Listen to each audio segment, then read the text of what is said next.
Hey everyone, and welcome back to the Deep Dive. Hello. If you're tuning in, you're probably looking for a smarter way to tackle complex reading material. Especially if you're gearing up for something big, like those master's level English exams. Exactly. This is where we take texts that might seem a bit daunting, and really break them down. Get to the key insights, the hidden nuances. Yeah, and give you a kind of shortcut to deep comprehension and analysis. Think of this as your spot for boosting those crucial reading skills. Absolutely. Mastering reading comprehension at that level, it isn't just about processing information, is it? No, not at all. It's about seeing the architecture of the text, understanding the author's craft, and connecting the dots between content, language, purpose, all that. Right. Our goal is to equip you with the strategies you need using real examples.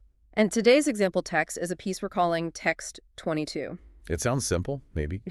A look at Stratford-on-Avon, famous for Shakespeare, obviously. Right. Yeah, but as we'll see pretty quickly, the author reveals a surprising amount of complexity. Even conflict within this town you might think of as just a tourist spot. Okay, so our mission today is to take Text 22 apart, piece by piece. We want to understand not just what it says, but really how it says it. Yeah, we'll break down some tricky sentences, dig into important vocabulary. Apply critical thinking skills, and importantly, link everything back to practical strategies for exam reading passages. And we've got some questions and answers that go with the text. We'll use those as benchmarks, sort of, to make sure we're pulling out the kind of information you'd actually need in a test. Makes sense. It's like, how do you approach a text you haven't seen before? Yeah. Where do you start finding the main points? Exactly. And how do you evaluate the claims being made? How do you figure out the author's perspective, especially when they don't just come right out and state it? Text 22 is a great case study for all that. It really is. Fantastic. Okay, let's dive right in then. Looking at Text 22, just that opening paragraph, Yeah. what's the central idea the author lays out about Stratford? Well, the first paragraph, it immediately sets up the town's identity. It says its one industry is William Shakespeare. Right, everything revolves around him. His legacy, his birthplace, yeah. But right away, in that same paragraph, the author introduces a fundamental division. Okay. They state that within this single Shakespeare industry, there are two distinctly separate and increasingly hostile branches. Wow. Okay, so right from the get-go, we're told there's tension, hostility even, within the town's main, economic driver. Who are these two branches then, according to the text? The author defines them clearly. One branch is the Royal Shakespeare Company, the RSC, that's the theater side. Okay. The text describes them as presenting superb productions of the plays at the Shakespeare Memorial Theater on the Avon. Superb. It's worth noticing that word choice right away, isn't it? Definitely.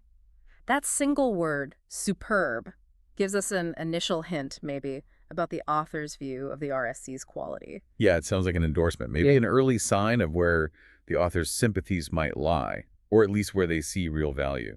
Could be. And the other branch? The other branch is just called the townsfolk. Okay. These are the local residents, the businesses whose livelihoods are tied to Shakespeare tourism, but specifically the historical sites. The text says they largely live off the tourists who come not to see the plays, but to look at Anne Hathaway's cottage, Shakespeare's birthplace, and the other sites. Got it. So the split is between the big theater company and the local folks focused on the heritage tourism side of things. Pretty much. Yeah. One group is about the ongoing performance, the art, and the other is about the historical sites and the general tourist flow to those places. And the text calls them increasingly hostile.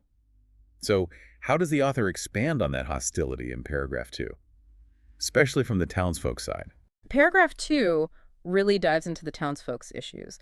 The biggest one seems to be financial. But The text states that the worthy residents of Stratford doubt that the theater adds a penny to their revenue. adds a penny. That's quite a statement. It's a powerful claim, yeah. It basically means the townsfolk believe the RSC's theater work, even though it's part of the one industry, brings basically zero financial benefit to their businesses. The shops, the cafes, the B&Bs. Exactly, all the places catering to the sightseers. It contradicts that initial idea of a single industry, doesn't it? It really does. The townsfolk are basically saying, your part of the industry doesn't help us. Precisely. It shows a huge disconnect in how the economic benefits are seen or felt. And it's not just money, is it? The text mentions something else. Right. There's a cultural, maybe social aspect to the hostility, too. It says the townsfolk frankly dislike the RSC's actors. They dislike the actors themselves. Why? Well, the text gives these specific reasons, and they sound almost like stereotypes, you know? Oh, yes. Them with their long hair and beards and sandals and noisiness. Huh. Long hair and beards and sandals and noisiness. That's quite the list. It sounds like a clash, maybe a local, more conservative view bumping up against a more bohemian theater culture. And this is where the author drops that really interesting phrase, calling it deliciously ironic. What's the irony here? The author points it out immediately. William Shakespeare himself, the guy generating all this money for Stratford, Right. was himself an actor with a beard and did his share of noise-making. Okay. So the irony is that the very person their whole livelihood depends on had the same traits they dislike in the current actors. Exactly. The author sees it as delightful irony. It kind of subtly paints the townsfolk as maybe a bit narrow-minded or perhaps hypocritical. That phrase, deliciously ironic, that's a big clue, isn't it? Yeah. It's the author's voice, their perspective really coming through. Definitely. They're not just reporting neutrally here. They're making a judgment, inviting us, the readers, to sort of share their amusement at the townsfolk's view. Suggests the author finds this particular complaint, absurd. Right. Paying attention to those kinds of descriptive, almost judgmental phrases is so important for understanding the author's attitude. Okay, so we've got the two camps, the hostility, the townsfolk's view on money and actors, and the author's ironic take on it. This first bit is crucial for those basic comprehension questions, right? Like question 1, which asks what we learned from the first 2 paragraphs. Option A is, the townsfolk deny the RSC's contribution to the town's revenue. Yes, and this is a perfect example of how exams test paraphrasing. The text says they doubt that the theater adds a penny to their revenue. Doubt isn't exactly deny. No, but in this context, doubting it adds even a penny effectively means they don't believe it contributes financially. So it functions as a denial of contribution.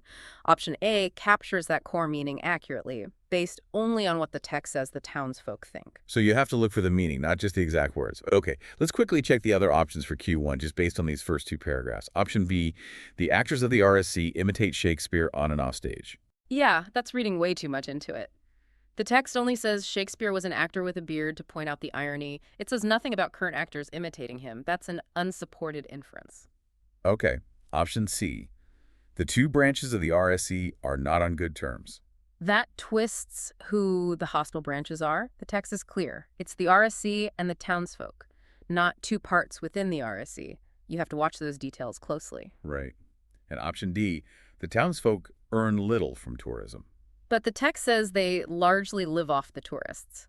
That implies tourism is their main income source, so little contradicts that. It doesn't say how much they earn, but it suggests it's enough to live off.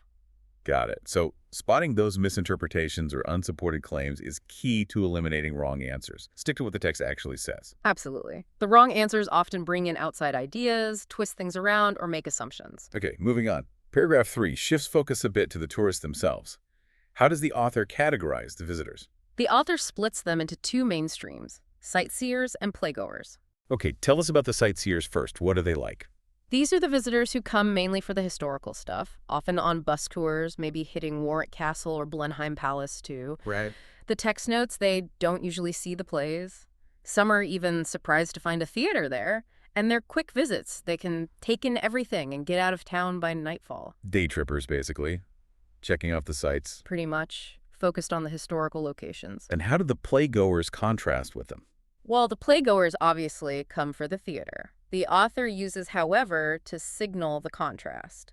However, the playgoers do manage a little sightseeing along with their playgoing. That, however, is important. Yeah, it shows the difference. Unlike the sightseers who ignore the theater, the playgoers prioritize the plays but might fit in some sites. Theaters are their main reason for being there.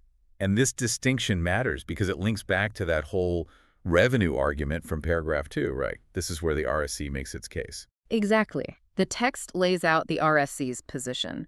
It is the playgoers, the RSC contends, who bring in much of the town's revenue because they spend the night, some of them 4 or 5 nights, pouring cash into the hotels and restaurants. Okay, so that's the RSC's direct counter-argument. They're saying their audience, the playgoers, are the big spenders. Right, because they stay overnight, often for multiple nights, and spend heavily pouring cash into hotels, restaurants, etc. It's a direct rebuttal to the townsfolk saying the theater adds nothing. Pouring cash into, that's vivid language. Not just spending, but spending a lot. It really contrasts with the townsfolk's adds a penny. The author's showing two very different views of who's more valuable financially. And notice the sentence structure there. It is the playgoers who bring it. That's a cleft sentence. Right, you mentioned that. What's the effect? It puts the emphasis squarely on the playgoers. The structure itself highlights them as the key group responsible for the revenue, according to the RSC. It makes their argument punchier. That's a great point. Sentence structure itself can add emphasis. Okay, so this difference between tourist types and spending is the basis for question 2, an inference question. Option B suggests the playgoers spend more money than the sightseers. Yeah, this is a classic inference. You have to connect the dots. The text says sightseers leave by nightfall. Playgoers stay overnight, maybe 4 or 5 nights, spending on hotels and restaurants. So it's logical to infer. It's logical to infer that staying overnight, especially multiple nights, eating multiple meals out, paying for accommodation, that involves significantly more spending than a day trip. The details about their behavior support that conclusion. Okay, the text gives the evidence, different behaviors, and we infer the likely financial result. Let's quickly check the other Q2 options. A, the sightseers cannot visit the castle and the palace separately. The text says they often take them in on bus tours, maybe on the side. It doesn't say they can't visit them separately. That's adding a restriction the text doesn't state. Okay. C, the sightseers do more shopping than the playgoers. We have no idea about shopping. The paragraph talks about length of stay and where playgoers spend, hotels, restaurants, but nothing about who buys more souvenirs or whatever. Can't infer that. Right. And D, the playgoers go to no other places in town than the theater. That's directly contradicted. The text says they do manage a little sightseeing, so they do go other places. Okay, so paragraph 3 clearly lays out the tourist types and the RSC's argument about playgoers being the main revenue drivers backed by their behavior. Now, paragraphs 4 and 5 get into the subsidy issue. Yes, paragraph 4 circles back to the townsfolk. It says they don't see it this way. They don't buy the RSC's argument about playgoers' contribution.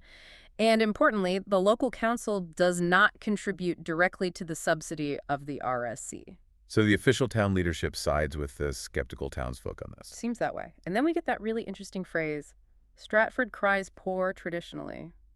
What do you make of that? Cries poor traditionally. It sounds dismissive, like it's just something they always do regardless of reality. Exactly. To cry poor is to complain about lack of money. Traditionally suggests it's a habit, a historical posture, maybe not reflective of the current situation. The author seems skeptical of this claim. And how does the author immediately follow that up? What comes next? Right after Stratford cries poor traditionally, the author uses nevertheless. Ah, another key transition word, like however. Precisely. Nevertheless means despite that, or however. It signals that contradictory information is coming. And what's the contradictory information? The author points to visible signs of, well, not poverty. Every hotel in town seems to be adding a new wing or cocktail lounge, and a new expensive Hilton hotel is being built. Right, the one with the funny Shakespeare-themed bars. Yes. The Hamlet hamburger bars, the Lear Lounge, the Bankwell banqueting room. The author includes those specific, almost over-the-top examples. It paints a picture of booming business, maybe even slightly tacky commercialization, right next to the claim of poverty. The contrast is striking. It really is. The author uses this juxtaposition, claims of poverty versus visible expensive expansion, to implicitly undermine the cries poor claim. The evidence suggests the town isn't actually struggling financially, or at least there's significant investment happening. This use of contrast and specific, slightly satirical detail is how authors convey their attitude without explicitly saying, "I don't believe them." It leads us to question 3. What does the author imply by Stratford cries poor traditionally? Option C is the town is not really short of money. Given that the phrase is immediately followed by nevertheless, and evidence of expansion, option C seems the most strongly supported implication. The author presents the cries pour as a habit, then shows evidence suggesting current prosperity or at least investment capability. Let's check the others for Q3. A. Stratford cannot afford the expansion projects. That's the opposite of the implication. The fact they're happening suggests they can afford them. B. Stratford has long been in financial difficulties. Traditionally might hint at past complaints, but the author uses it to set up a contrast with the current evidence of expansion. The focus isn't confirming past hardship, but highlighting the contradiction now. It's about the habit of complaining. Okay. D. The townsfolk used to be poorly paid. Stratford cries poor refers to the town's overall claimed financial status, not specifically individual wages in the past. Right. So understanding the implication here depends heavily on that nevertheless signal and seeing how the evidence that follows undercuts the initial claim. Exactly. It's subtle argumentation. The author lets the facts, framed carefully, do the talking. Okay, let's look at paragraph 5. It continues the subsidy discussion. We know the council doesn't chip in, and the townsfolk doubt the RSC needs it. Why do the townsfolk think the RSC doesn't need a subsidy? What's their reasoning? The text gives their reason very clearly, inside parentheses. It's all about attendance figures. They point out, the theater has broken attendance records for 3 years in a row. Last year, its 1,431 seats were 94% occupied all year long, and this year they'll do better. So their logic is, lots of people are coming, the theater's full, therefore they must be making plenty of money and don't need help. Exactly. High attendance equals financial success in their view. Seems logical on the surface. But the author immediately gives the counter-argument, right? The reason why the subsidy is needed, despite the crowds. Yes. Straight after the townsfolk's reasoning, the author states, the reason, of course, is that costs have rocketed and ticket prices have stayed low. Rocketed, that's a strong word. Yeah, it implies a huge, rapid increase in expenses running the theater, mounting productions. So even with full houses, if costs are sky high and ticket prices are kept relatively low, there's a gap. The subsidy helps cover that gap. It highlights that common issue. High volume doesn't always mean high profit if costs are out of control or prices are intentionally kept down. This leads right into question 4. According to the townsfolk, the RSC deserves no subsidy because... This is about locating specific information attributed to a group. The reason the townsfolk give is right there in the parentheses in paragraph 5. Option D is the theater attendance is on the rise. And that matches their evidence. Broken attendance records, 94% occupied, do better this year. Precisely. Their argument, as presented in the text, is based solely on those rising attendance figures. Let's check the other Q4 options quickly. A. Ticket prices can be raised to cover the spending. While that might be a logical thought, the text doesn't state that as the townsfolk's reason. Their stated reason is the attendance numbers. Okay. B. The company is financially ill-managed. Again, not mentioned as their reason. Their argument is based on attendance success, not accusations of mismanagement. C. The behavior of the actors is not socially acceptable. We know they dislike the actors' behavior from paragraph 2, but paragraph 5 links their questioning of the subsidies specifically to the attendance. You have to connect the right reason to the right claim. Exactly. Always find the reason explicitly given in the text for the specific point being made. Okay, so we've covered the conflict, the different tourists, the money arguments, the subsidy debate. Paragraph 6, the final one, zooms in on a specific group of playgoers the author seems to really value. Yes, it focuses on the young people who are Stratford's most attractive clientele. The author introduces them while arguing it would be a shame to raise ticket prices too much because it would drive this group away. Most attractive clientele. That's a strong, positive judgment from the author. Why does the author find them so attractive? The text says it's because they come entirely for the plays, not the sights. Ah, so they align perfectly with the author's apparent valuing of the RSC's artistic mission over the heritage tourism aspect. Exactly. Their pure dedication to the theater makes them special in the author's eyes. And the description of these young people is really vivid. What picture does the author paint? It's quite detailed. They all seem to look alike, though they come from all over, suggesting a shared identity or purpose despite different backgrounds. They have lean, pointed, dedicated faces. Dedicated faces. Interesting phrase. Yeah. They wear jeans and sandals, are often eating their buns, and crucially, they're described as bedding down for the night on the flagstones outside the theater. Sleeping on the stone pavement. That sounds rough. It really conveys commitment, doesn't it? It absolutely does, and the text explains why they do it. to buy the 20 seats and 80 standing room tickets held for the sleepers and sold to them when the box office opens at 10:30 a.m.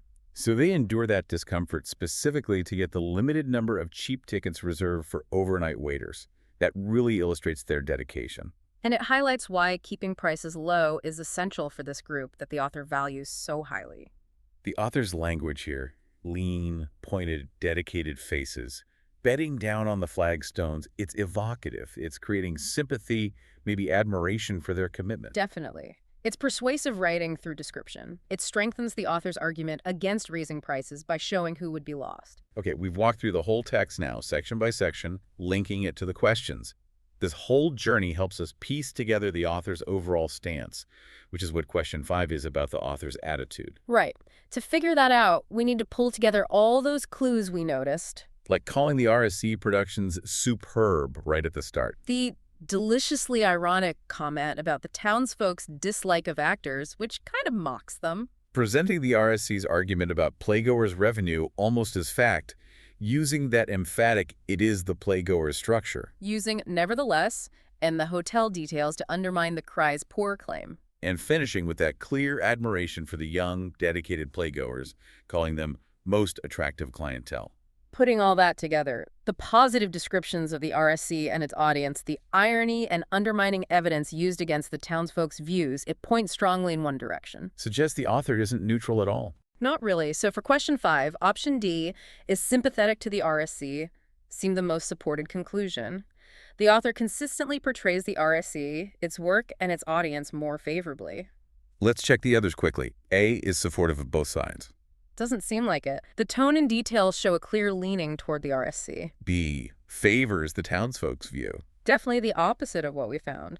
The author often presents the townsfolk's views critically or ironically. C takes a detached attitude. Again, no. The loaded language, superb, deliciously ironic, most attractive, the selective evidence, the framing, it all shows clear engagement, not detachment. So yeah, determining the author's attitude means gathering all these signals, word choice, tone, irony, how arguments are treated from the whole text. Okay, we've thoroughly covered the content and how it relates to the questions. Now let's spend a bit more time on how the language and structure. This is super important for handling complex academic writing, right? Understanding sentence structure, vocabulary, and context. Absolutely critical. Academic texts often use more complex sentences and precise words. Breaking those down is key. Let's revisit some of those longer sentences we touched on and really dissect them. Great idea. Let's take that sentence from paragraph 3 again, the RSC's argument about playgoers. It is the playgoers, the RSC contends, who bring in much of the town's revenue because they spend the night, some of them 4 or 5 nights, pouring cash into the hotels and restaurants. How would we break that down structurally? Okay, systematically. As we mentioned, the core is that cleft sentence. It is the playgoers who bring in much of the town's revenue. That structure emphasizes the playgoers. Right, putting the focus on them. Then you have the RSC contends stuck in the middle, that's a parenthetical phrase, attributing the claim. Grammatically, it interrupts the flow slightly, but it tells us whose viewpoint this is. Okay. Main emphatic clause with an attribution. Then the because part. Right. Because they spend the night, some of them 4 or 5 nights, pouring cash into the hotels and restaurants. This whole chunk is an adverbial clause of reason. It explains why the playgoers bring in revenue. The word because signals that cause-effect relationship. And that whole because clause modifies the main idea of bringing in revenue. Exactly. Right. Now, inside that clause, they spend the night is the core action, some of them 4 or 5 nights, is another parenthetical, acting like an adverb, telling us how long they spend the night. That detail is key for the spending inference. And the pouring cash bit. Pouring cash into the hotels and restaurants is a present participial phrase. It acts adverbially here, describing how they spend the night by spending heavily. It intensifies the idea of spending. So one sentence contains an emphatic structure, an attribution, a reason clause, duration details, and a descriptive phrase about the manner of spending. Wow, layers upon layers. Precisely. To tackle it, you find the core. Playgoers bring revenue. Then you add the layers. Who says so? RSC. Why? Because they stay overnight. How do they stay? Spending money. How long? Multiple nights. Breaking it down into these functional chunks makes it manageable. You see the skeleton, then how the rest attaches. That's a really helpful way to think about it. Don't try to swallow it whole. Find the core, then map out the modifiers and clauses. Let's try another complex one, that description of the young playgoers in paragraph 6. They all seem to look alike, though they come from all over. Lean, pointed, dedicated faces, wearing jeans and sandals, eating their buns, and bedding down for the night on the flagstones outside the theater to buy the 20 seats and 80 standing room tickets held for the sleepers and sold to them when the box office opens at 10:30 a.m. Okay, different structure here. The simple core is they all seem to look alike. Subject, verb, complement. Got it. Then we get a parenthetical clarification, though they come from all over. That's a concessive clause introduced by, though, adding nuance about their origins. Okay, core idea, qualifying thought, then the dash. Right. The dash signals an elaboration, a list of characteristics describing they, and the author uses different types of phrases for this. What kinds of phrases? First, lean, pointed, dedicated faces. That's a noun phrase, acting like in a positive, renaming or describing them. Then, a series of present participial phrases, wearing jeans and sandals, describing attire, eating their buns, describing an action, and bedding down for the night on the flagstones outside the theater, a longer phrase describing location and action. So these eng phrases all modify they, painting a picture of what they look like and what they're doing. Exactly. They function like adjectives, adding descriptive detail. And the very last part, after theater. To buy the 20 seats and 80 standing room tickets held for the sleepers and sold to them when the box office opens at 10:30 a.m. This whole section is an infinitive phrase of purpose. To buy tells us why they are bedding down. The purpose behind the action. And the tickets themselves get described too. Yes. The 20 seats and 80 standing room tickets is the object of to buy. Then these tickets are modified by two past participial phrases joined by and, held for the sleepers, and sold to them when the box office opens at 10:30 a.m. Okay, so those describe the tickets. Right. And the second phrase, sold to them, itself contains an adverbial clause of time. When the box office opens at 10:30 a.m., which modifies sold. Goodness.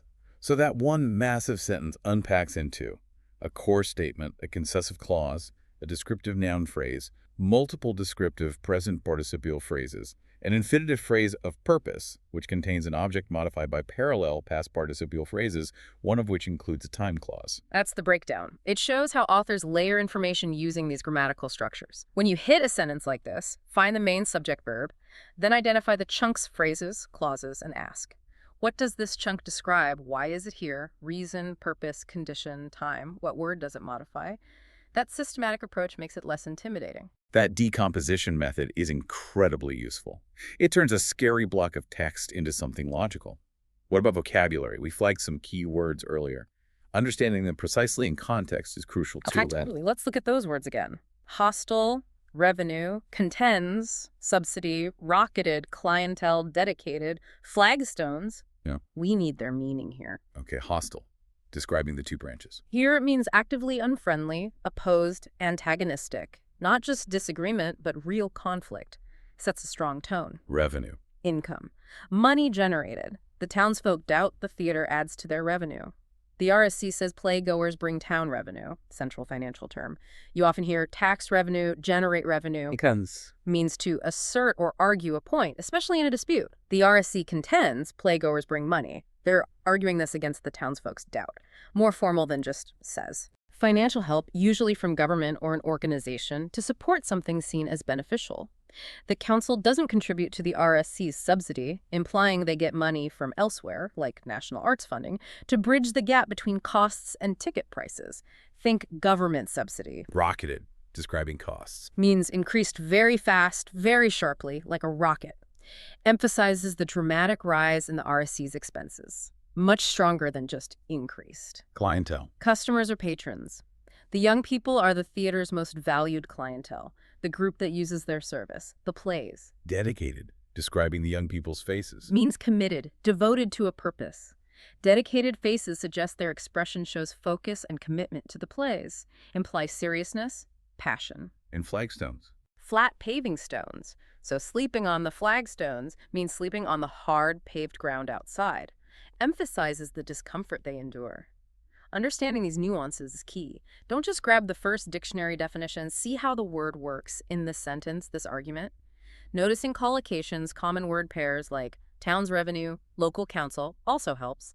And thinking why this word was chosen rocketed instead of increased reveals the author's intent. Yeah, digging into the language at this level, structure and vocabulary gives such a richer understanding than just surface reading. It shows you how the author builds their case and guides your perception. Exactly. It's about mastering the text, not just getting the gist. And it helps you see how paragraphs connect, too. We talked about however and nevertheless. Those transitions are vital for cohesion, how the text flows logically. What other ways does the author create cohesion? Well, besides obvious transition words, there's pronoun reference using they for the young people. It's for the theater, keeps things linked. And lexical chains repeating key terms like RSC, townsfolk, playgoers, or related concepts like revenue, subsidy, costs, prices. These repetitions tie sentences and ideas together, keeping the reader on track.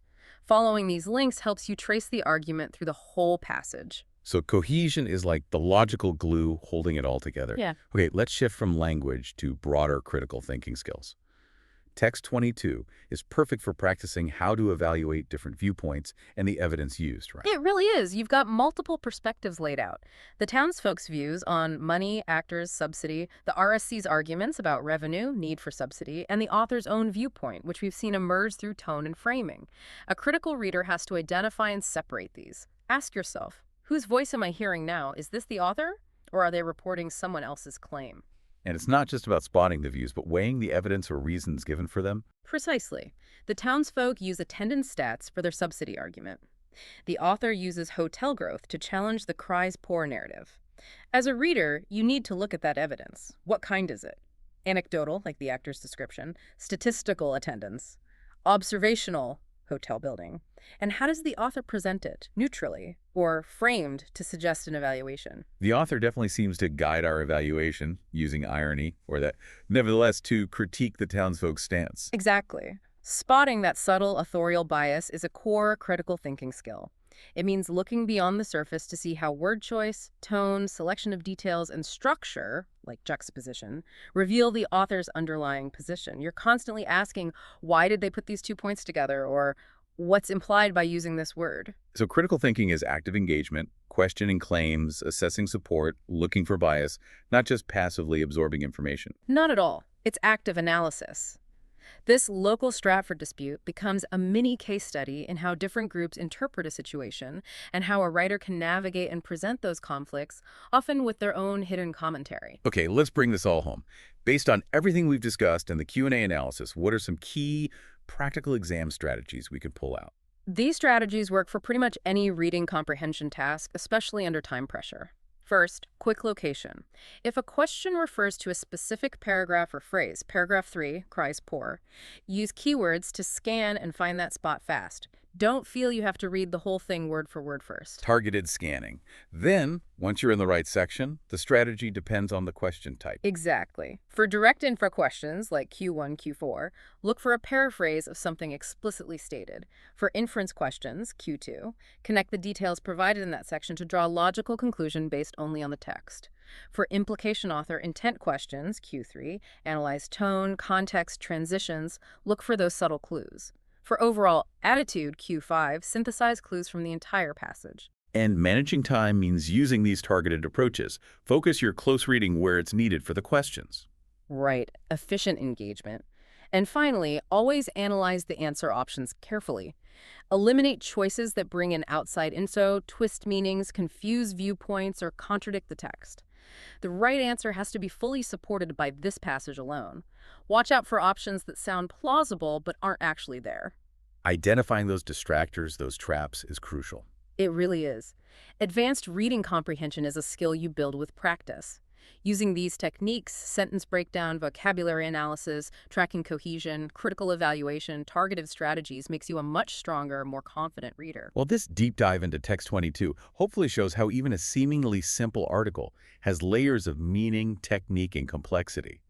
It's not just about Stratford's drama. It's using this text to hone skills for any tough reading. Exactly.